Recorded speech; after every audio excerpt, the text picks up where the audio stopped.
Welcome student, Subhash English school की online classes में आपका स्वागत है। आज हम क्लास 6 सब्जेक्ट आपका हिंदी है व्याकरण, इसमें संधि का तीसरा पार्ट थर्ड पार्ट पढ़ेंगे, जिसमें अपन पढ़ेंगे विसर्ग संधि, है ना। स्वर संधि पढ़ी, स्वर संधि के भेद पढ़े, फिर व्यंजन पढ़ी, फिर व्यंजन संधि के नियम पढ़े। अब अपन विसर्ग संधि और इसके नियम पढ़ते हैं।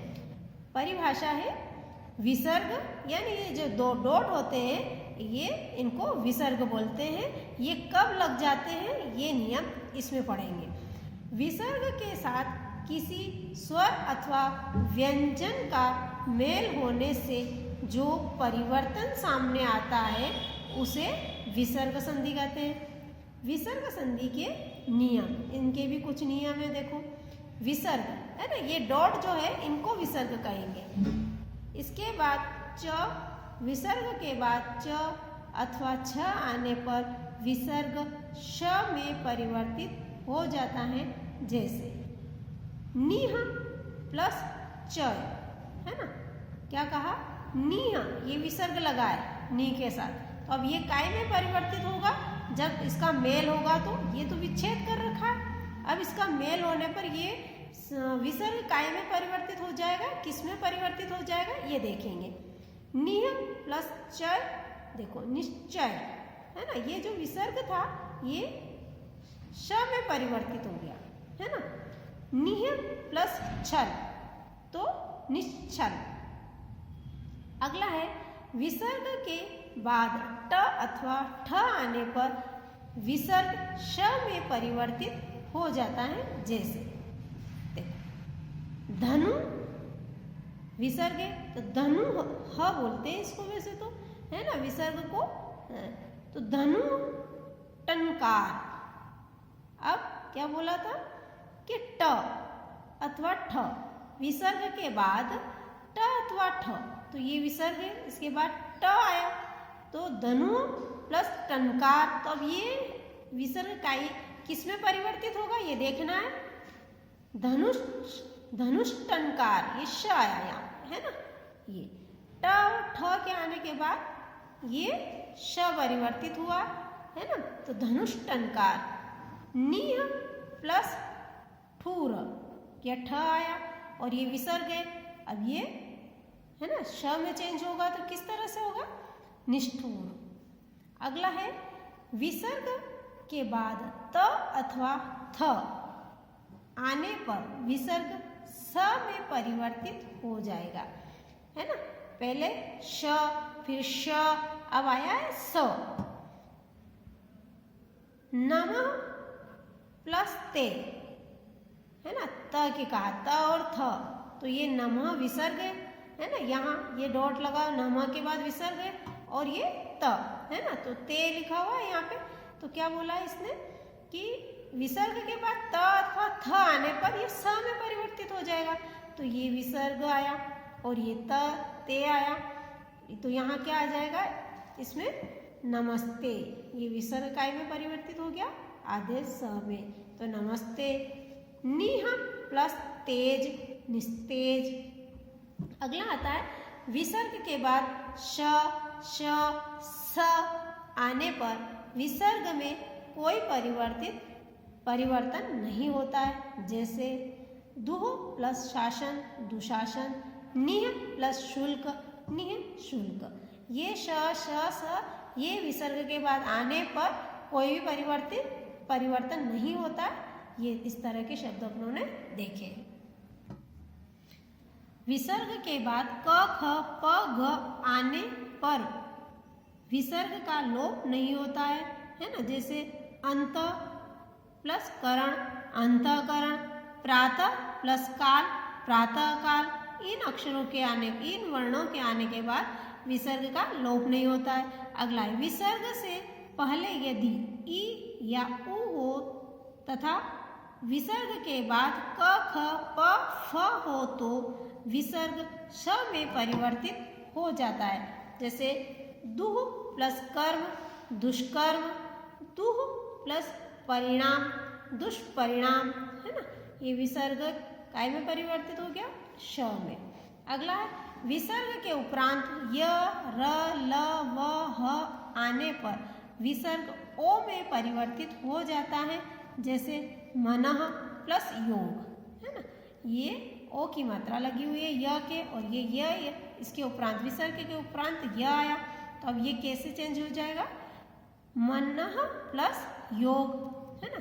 तो मनोयोग, मनोयोग, ओ की मात्रा लग जाएगी, विसर्ग हट जाएगा। मना प्लस रथ, मनोरथ। इस तरह से अगला है, विसर्ग से पहले अ, आ के अतिरिक्त कोई अन्य स्वर हो और विसर्ग का मेल किसी भी स्वर या किसी वर्ग के स्पर्श व्यंजन के तृतीय, चतुर्थ, पंचम वर्ण ग, ग, ङ, ज, ण, ड, ढ, ण, द, ध, न, प, भ, म अथवा ध, न, श, भ, म अथवा य, र, ल, व, ह से हो तो विसर्ग र में परिवर्तित हो जाता है, जैसे निह प्लस आशा, निराशा, निह प्लस धन, निर्धन, है ना। ये ध आने से क्या हो गया, ये विसर्ग ये र में परिवर्तित हो गया और ये र का रकार ऊपर चला गया। इसी तरह से अगला है दु प्लस बल, तो दुर्बल हुआ, है ना। अगला है विसर्ग के पहले आ के अतिरिक्त कोई दूसरा स्वर हो तथा विसर्ग के उपरांत यदि र हो तो विसर्ग का लोप होकर उसके पहले का ह स्वर दीर्घ में परिवर्तित हो जाता है, जैसे ह स्वर्ग और दीर्घ स्वर्ग मैंने बताया आपको, तो कैसे निह प्लस रोग, तो ये निह ह स्वर है, छोटी की मात्रा है, अब ये बड़ी में परिवर्तित हो जाएगी यानी दीर्घ में परिवर्तित हो जाएगी, तो कैसे हो जाएगा, निरोग, नी प्लस रव, नीरव। अगला है विसर्ग से पहले अकार हो तथा बाद में अकार के अतिरिक्त कोई दूसरा स्वर हो तो विसर्ग का लोप हो जाता है, जैसे अत प्लस एव, अत एव, यहाँ पर विसर्ग का लोप हो गया है ना। और ये इस तरह के नियम विसर्ग संधि के हुए हैं। अब इसकी वर्कशीट पढ़ेंगे अपन। वेलकम। अब हम संधि पढ़ी अपनों ने, संधि के 3 पार्ट हुए थे, स्वर संधि, व्यंजन संधि, विसर्ग संधि। अब इसकी अपन वर्कशीट समझेंगे। तो सब्जेक्ट आपका हिंदी ग्रामर है, इसमें ये संधि है और संधि की वर्कशीट अभ्यास प्रश्न इस प्रकार है। संधि की परिभाषा उदाहरण सहित लिखिए। 2 वर्णों के पारस्परिक मेल से जो विकार उत्पन्न होता है उसे संधि कहते हैं, ये उसकी परिभाषा हुई है। उदाहरण पुस्तक प्लस आलय, पुस्तकालय, सूर्य प्लस उदय, सूर्योदय। अगला क्वेश्चन है संधि के कितने भेद हैं, प्रत्येक के 2-2 उदाहरण दीजिए। तो क्या है, संधि के 3 भेद हैं, स्वर संधि, व्यंजन संधि, विसर्ग संधि। अब स्वर संधि हिम प्लस आलय, हिमालय, सदा प्लस एव, सदैव। व्यंजन संधि जगत प्लस ईश, जगदीश, सत प्लस जन, सज्जन। विसर्ग संधि नि प्लस चय, निश्चय, मना प्लस योग, मनोयोग। अब है अगला क्वेश्चन, स्वर संधि की परिभाषा उदाहरण सहित लिखिए। इसके कितने भेद हैं? तो 2 स्वरों के मेल से जो विकार उत्पन्न होता है उसे स्वर संधि कहते हैं।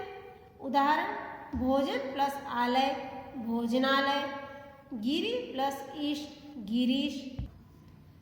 स्वर संधि के 5 भेद हैं, ये चार्ट में देखिए। दीर्घ स्वर संधि, गुण संधि, वृद्धि संधि, यण संधि, अयाधि संधि, है ना। ये स्वर संधि के 5 भेद हुए। अगला है व्यंजन संधि की परिभाषा दीजिए, इसके 2 उदाहरण भी दीजिए। तो व्यंजन संधि का किसी अन्य व्यंजन या स्वर के साथ मेल होने पर जो परिवर्तन होता है व्यंजन संधि कहलाती है। उदाहरण दिक् प्लस अंबर, दिगंबर, उत प्लस चारण, उच्चारण। अगला है क्वेश्चन आपका, विसर्ग संधि किसे कहते हैं?